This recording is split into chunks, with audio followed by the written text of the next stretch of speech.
ආයිබෝන් අපි අද ඉන්නේ පොඩි පණිවිඩයක් අරගෙන ඇත්තෙන්ම අපි දෙවෙනි කොරෝනා රැල්ල ඔක්තෝබර් මාසේ ආරම්භ වෙනවත් සමගම අපි උපකාරක පන්ති වසා දැමුවා රජයේ නියමකින් තොරව ඒක කවුරුත් දන්නවා අන්තිමට සාමාන්‍යයෙන් නොවැම්බර් විතර වෙනකොට දෙසැම්බර් වෙනකොට රජය ආර්ථිකී පුහු අංශ විවෘත කරමින් ගියා මේ COVID-19 වදුරට මේ රටම වෙලා ගන්න ගිල ගන්න ඉඩ නොදී ආර්ථිකයේ පවත්වාගත යුතුයි කියන අදහස. මුලින්ම මිනුවම් ගොඩින් බ්‍රැන්ඩික්ස් පොකුර නිර්මාණය වුණත් ඉන්පස්සේ ඒතර ගාමන්ට් ෆැක්ටරිස් ඇරියා බ්‍රැන්ඩික්ස් ආයතනයට ඇතුළු ඊට පස්සේ මත්ස්‍ය වේලන්සැල මේක ව්‍යාප්ත වුණා නම් මත්ස්‍ය වේලන්සැලත් ඇරියා. සිනමා ශාලා පාව විවෘත කරනකොට අපි රජයෙන් දිගින් දිගටම දැඩි ඉල්ලීම් කළා. මෙතන ඔන්ලයින් පහසුකම් නැති අතිවිශාල ළමයි පිරිසක් ඉන්නවා. මේ අයට අධ්‍යාපනයේට මාවතක් නැහැ. පාසල් වහලා පාසල් තිබුණත් ඒ ළමයි උපකාරක පන්ති ආවේ යම් හේතු කාරණා උඩයි. ඒ නිසා මේ අයට අධ්‍යාපනයට ඉඩක් නැහැ. මේක අවසර දෙන්න කියන ඉල්ලීම අපි දිගින් දිගටම රජයට සම්බන්ධ පාර්ශ්වයන් හැටියට රජයේ සියලුම අංශ වලින් මේ ඉල්ලීම කළා. ඇත්තම මම වගකීමින් යුතුව කියනවා. අතිගරු ජනාධිපතිතුමා අග්‍රාමාත්‍යතුමා ඇතුළු රජයේ නායකයින් අර අපේ කාර්ය සාධන බලකාය ප්‍රධානී රාජපක්ෂ මහත්මයාත් ඇතුළු සියලු දෙනාගේ මතය උනේ මේ ආර්ථිකයේ සාමාන්‍ය තත්ත්වයෙන් පවත්වාගත යුතුයි ඒ සෞඛ්‍යකාරක පන්ති අලි විවෘත කළ යුතුයි කියන එක.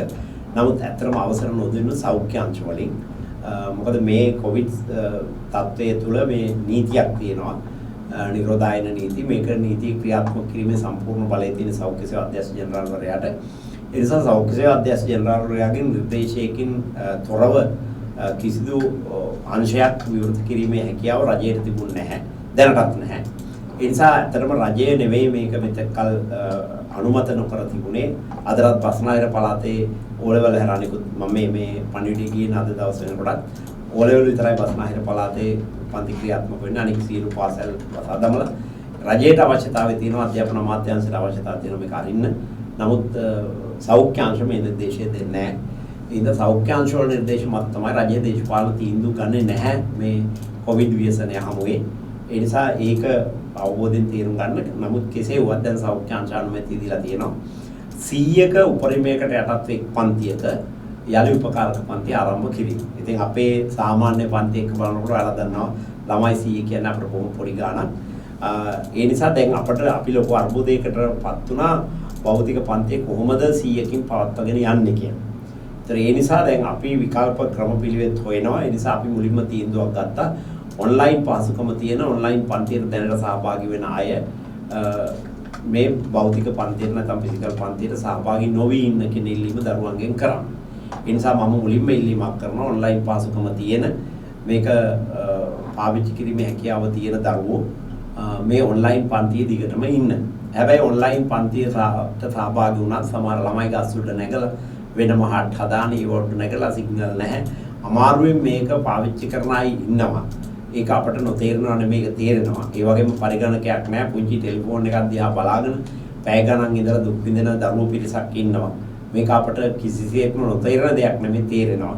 නමුත් ප්‍රශ්නේ තියෙන්නේ එහෙමවත් පහසුකමක් නැති පිරිසකොත් සම්පූර්ණයෙන් මේ නිසා අධ්‍යාපනයේ අඩපණ වෙලා මේක කඩාකප්පල් වෙලා කිසිදු අධ්‍යාපනයක් නොලබන මට්ටමටපත් වෙච්ච අහිංසක දරුවෝ පිරිසකුත් ඉන්නවා. ඉතින් ඒ නිසා ඔන්ලයින් පහසුකම තියෙන දරුවන්ගෙන් අපි ඉල්ලීමක් කරනවා මේ භෞතික පන්තියට දැනට සහභාගී වෙන්න උත්සාහ කරන්න එපා. ඔබ ඔය හිටපු විදිහටම ඔන්ලයින් පන්තියේ ඉන්න අපි ඔන්ලයින් පන්තිය දිගටම පවත්වාගෙන යනවා. ඒ පොරොන්දු අපි දිගටම දුන්නා ඔයාලට. හැබැයි සමහරට පොඩි වෙනසක් වෙයි. පන්තිවල අපි භෞතික පන්තිය පටන් ගත්තාම මේ භෞතික පන්තියම ඔන්ලයින් ක්‍රමයට අපි ගෙදරට එවන්න ක්‍රමවේදයක් තමයි දැනට කල්පනා කරමින් ඉන්නේ. ඒ නිසා පන්තිය පවත්වන මේ අපි දැන් මේ පන්තිය කලේ අතර මේ ස්ටුඩියෝ එක. නමුත් ඉදිරියේදී සමහර පන්ති කාමරයක් තුල අපි අර ළමයි 100ට උගන්වන පන්තියේ ඔයාලට ඔන්ලයින් ක්‍රමයට ගෙදරට ගේන්න අපි උත්සාහ කරනවා. ඒ නිසා අපි ඉල්ලනවා ඔන්ලයින් පහසුකම දැනට පාවිච්චි කරන්න බැරි දරුවෝ විතරක් මේ ෆිසිකල් පන්තියට එන්න. හැබැයි ඔන්ලයින් පන්තියට සහභාගී වුණත් සමහර ළමයි ඉන්නවා මේ පන්ති 4ක් ගත වෙද්දී පන්ති එකකටයි සහභාගී වුණා අනිත් එකට සහභාගී වෙන්නේ මේ වෙලාවට සිග්නල් තිබ්බේ නැහැ. ඒව නැත්තම් ටෙලිෆෝන් එක වැඩ මොකක් හරි ගැටලුවක් තියෙනවා. අනේ ගැටලුකාරී ළමයි අපි වෙනම රෙජිස්ටර් කරනවා. කරලා අපි උත්සාහයක් දරනවා බලන්න මේ භෞතික පන්ති CA පන්ති දෙකක් උදාහරණයක් කරගෙන මම ඔප්ෂන් දෙකක් අහන්න කියලා තියෙනවා. උදේ පාන්දර 5:00 සිට 7:00 දක්වා කාලය තුල නගරයට කුරුණෑගල නගරයට දරුවෝ ඉන්නවා නම් ඒ දරුවන්ට සහභාගී වීම හැකියාව තියෙනවා. දෙමාපියන්ට බොහෝ සමහරුන්ට වාහන තියෙනවා. ඒ අයට ප්‍රවාහන පහසුකම සපයයි. ඒ වගේම මේ වෙලාවේ අපේ පන්ති වල ළමයි සංඛ්‍යාවත් අඩුයි, අවදානමත් අඩුයි. ඒ නිසා ඒ හැකියාව බලනවා අපි උදේ 5:00 සිට 7:00 දක්වා. ඒ වගේම උදේ හැන්දෑවේ 5 සිට 7 දක්වා තව ඕනනම් අපිට සලකා බලන්න පුළුවන් පන්තියක් ගැන. අන්න ඒ විදිහට කණ්ඩායම් කීපයක් පවත්වාගෙන යාම උත්සාහයක් අපේ තියෙනවා. ඒ නිසා ඔන්ලයින් පන්තියට සහභාගී විය නොහැකි සියලු දෙනා ආයතනයට ඇවිල්ලා ඒ සුදුසු වෙලාවක් වෙන් කරගන්න අපි මේ වෙලාවක් ළමයින්ට ලබා දෙනවා. විශේෂයෙන්ම නගරයට අවට අයකින් ඉල්ලනවා පුළු හැකියාවක් තියෙනවා නම් ඒ උදේ පාන්දර පන්තියකට හෝ රෑ අපි පවත්වන පන්තියකට සහභාගී වෙන්න කියලා. ඔන්ලයින් පන්තියේ දැනට ලියාපදිංචි වෙලා පන්ති ගාස්තු ගෙවමින් හිටියත් මාසික පන්ති ගාස්තු ගෙවලා සතියක් දෙකක් පන්තියට සහභාගී වුණ දරුවෝ ඉන්නවා. අපිට මේවා නොතේරුණා නෙවෙයි මම හොඳට තේරෙනවා.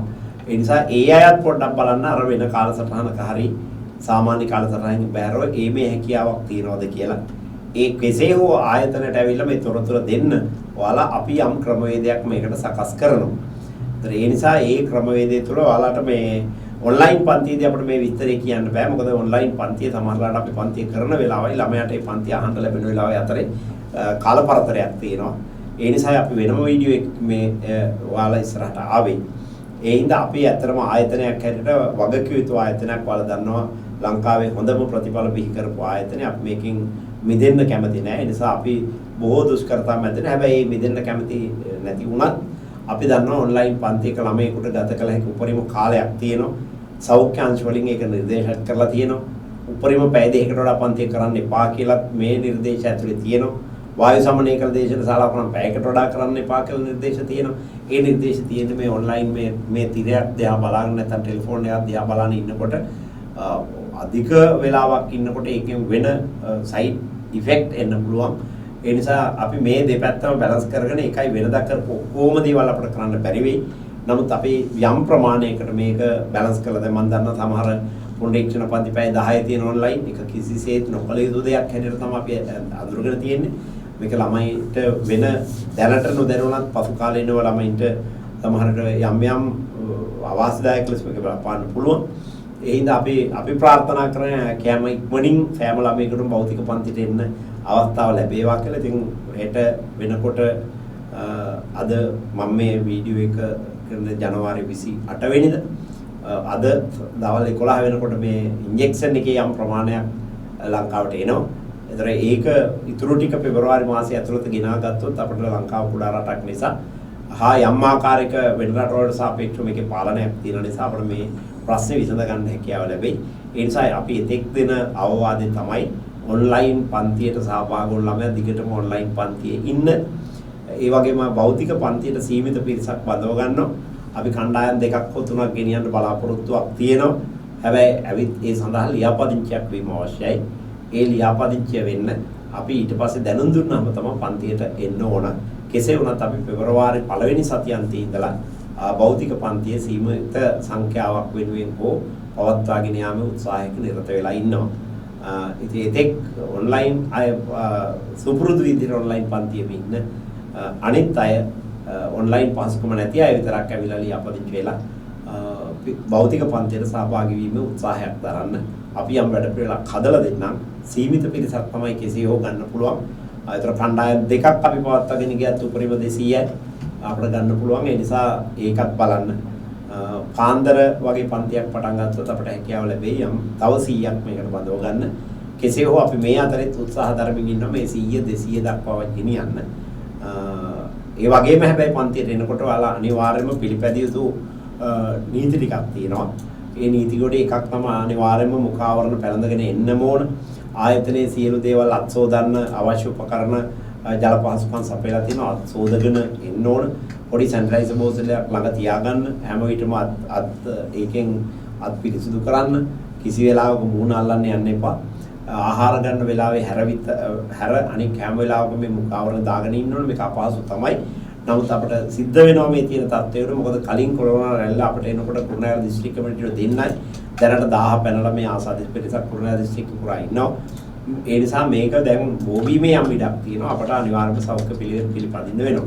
ඒ නිසා නිවසෙන් ආහාර ගැනීම සඳහා හැන්දක් අරන් එන්න. හැන්දකින් ගන්න පුළුවන් ආහාර විතරක් අරගෙන එන්න. වතුර බෝතලයක් අරන් එන්න. ඉන්ටර්වල් එකේ රැස් කන්න යන්න එපා. අතෝදන්න යන්න ඕනේ නැහැ. එතකොට වෙනාලේ සමග වෙන්න අපි අනිවාර්යයෙන්ම මීටරේ දුර තියලා තමයි මීටරේ හෝ ඊට වඩා වැඩි දුරක් තියලා තමයි පන්තිය පවත්වන්නේ. ඒ නිසා අනික් අය සමග කතා කිරීම වැළකින්න, රංචු ගැනීම වළකින්න. අධ්‍යාපනයේ විතරක් ඈත ඉඳන් hina වීම කමක් නැහැ. නමුත් වැඩි කතා කරන්න යන්න එපා. කෑම මම නැවතත් කියනවා ආහාර පෙට්ටියක දාගෙන එන්න. ඒ කැලිකතල අපිට බැහැර කරන්න එපා. මොකද සමහරට ආසාදිත ළමයි කිරියොත් ඒක විනායට පො වෙන්නත් පුළුවන්. ඒ වගේම නගර සභාව දැන් මේ කාලේ මේවා ගෙනියන්නේ නැහැ. ඒ නිසා ඔයාලා කොලේක ගෙනාවත් පෙට්ටියක ගෙනාවත් ඒ කොලේක ගෙනාව නම් ඒක උතාගෙන ආපහු ගෙනියන්න ඉතුරු ටික. ගෙදරදී ඔයාලට එකපාරට හම්බෙන්න හැන්දක් ගේන්න. ඒතර අත්ෝ දන්න යන්න ඕනේ නැහැ. කෑම කන්නේ ඉන්ටර්වල් එක දුන්නත් නැගිටලා යන්න හදන්න එපා. පන්තිය තුලම ඉන්න. පන්තිය තමයි ඉගෙන ගත්ත තැනම තියාගෙන කෑම එක කන්න. කාලා අර කොලයක් නම් ඔතාගෙන නම් එනරයි කොලේ තමන්ගේ බෑග් එකට දාගෙන පෙට්ටිය නම් තමන්ගේ බෑග් එකට දාගෙන අත හොදන්න යන්න අවශ්‍ය නැහැ. හැන්දක් ගෙනාවොත් ඒ හැන්දෙන් ආහාර ගන්න. තමන් ජලය බෝතලයක් අනිවාර්යයෙන්ම ගේන්න ඕන. ඒ ජලය බෝතලෙන් ජලය පානය කරන්න. එතකොට මේ වෙන අය සමග ගැටෙනව අඩුයි. ඒ වගේම වැසිකිලි යාමටත් අපි පන්තියේ ඉගෙන ගනිමින් ඉන්න අතර යන්න. ඉන්ටර්වල් එකේ යන්න ඉන්න එපා. එතකොට රැස් කරනවා පොඩි පිරිසක් එනවා. මේ වගේ උපදේශ මාලාවක් තියෙනවා. ඒ උපදේශ මාලාවත් අපි දෙනවා. print කරලා දෙනවා ළමයින්ට. දැන් print කරලා තියෙන්නේ. ඒ නිසා පිළිපදින්න. ඒ වගේම පන්ති ගාස්තු ගෙවනකොට ගෙදරින් හරියටම පන්ති ගාස්තුවට සමාන මුදලක් අරගෙන එන්න. මොන ක්‍රමයකට හරි හොයාගෙන ඉතුරු සල්ලි ගන්න බලන්න එන්න එපා. මොකද ඊතර ඒක ආරස්සාවට හොඳයි. ඊතර ඔයාලා සල්ලි දුන්නා. ඔයාලට අපි ළඟ තිබ්බ සමහරට කොවිඩ් වෛරසයේ තවරුණු සල්ලි ආපහු ලැබෙන්නේ නැහැ. ඒ නිසා මුදල් වලින් අතර මත්ස්‍ය වෙළඳ සංකීර්ණයේ මේ කොවිඩ් දුර පැතිර ගිය මුදල් වලින් කියන එක බොහෝ දෙනෙක් විශ්වාස කරන කාරණාවක්. ඒ නිසා පන්ති ගාස්තුවට හරියටම සමාන මුදලක් අරගෙන එන්න. ඉතුරු සල්ලි ආපහු ගන්න නොවෙන්න. ඒ වගේම අපි ඔබට පන්තියේදීම සමහරවිට ඔබේ ওই කාඩ් පත අපේ අර බාකෝඩ් රීඩ් එකකට අල්ලන්න කියනවා. ටච් කරන්නේ එහෙම අපේ අය මේක අල්ලනවා අඩුයි. අත්‍යවශ්‍ය අවස්ථාවකදී හැර ග්ලව්ස් දාලා ඒ ආරක්ෂිතව අපි අල්ලනවා නම් අල්ලන්නේ. ඔබ ඒක පරිස්සම් කරලා තියාගන්න. මේ සාමාන්‍ය සිස්ටම්ස් වලට අනුගත වෙන්න. තමන්ගේ ආරක්ෂාව තමන් සලස ගන්න. මේක කවුරුත් බෝ කරගන්නේ නැතුව. ඒ නිසා අපි භෞතික පන්ති පෙබරවාරි මාසේ පළවෙනි සතියාන්තයේදී ආරම්භ කරන්න බලාපොරොත්තු වෙනවා. සීමිත පිරිසක් අපි කලින් කිව්ව විදිහට ගන්නේ. ඒ පිරිස ලියාපදිංචිලා මේ වෙනකොට ඉන්නේ.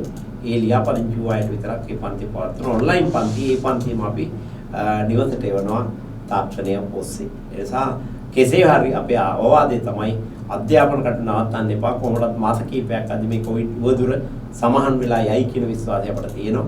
එතකොට අපි යලිත් අර සුපුරුදු පන්තිය පටන් ගන්නවා.